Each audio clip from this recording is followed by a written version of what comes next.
Reka nongere mbifurize kugira ibihe byiza mwebwe mukomeje gukurikira Ihame Family, mukaba mugiye kubana nanjye yiga. Ubu ni ubusobanuro bw'amazina. Mbere na mbere banza ukande like kugira ngo wumve ubusobanuro bw'uyu munsi, ndetse na subscribe niba utarayikoze. Tukaba tugiye kubabwira ku busobanuro bw'amazina. Abitwa izina Rosine ni abakobwa.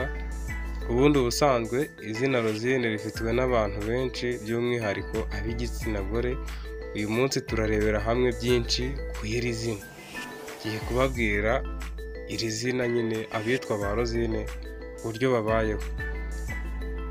Ababyeyi bahitamo neza, bahitamo kwita abana babo izina Rosine kuko rifatwa nk'izina ryiza ku bana n'ababyeyi babo, kuko baryishimira cyane bigendanye n'ibisobanuro byabyo.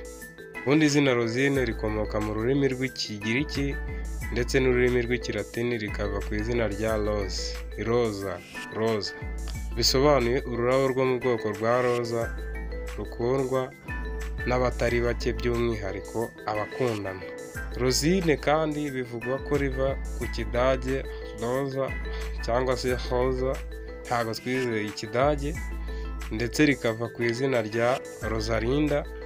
Abantu bitwa ba Rosine cyangwa se Roza, Rosalinda barangwa n'ibyishimo. Icyo ni kimwe mu bibaranga, kugira urukundo cyane cyangwa se gukunda cyane n'ibindi bitandukanye.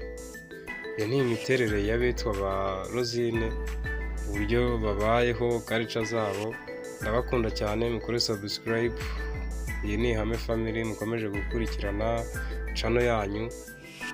Tagingi abitwa ba Rosine, ibindi nakagaruka. Duhurire kuri video z'ubutaha.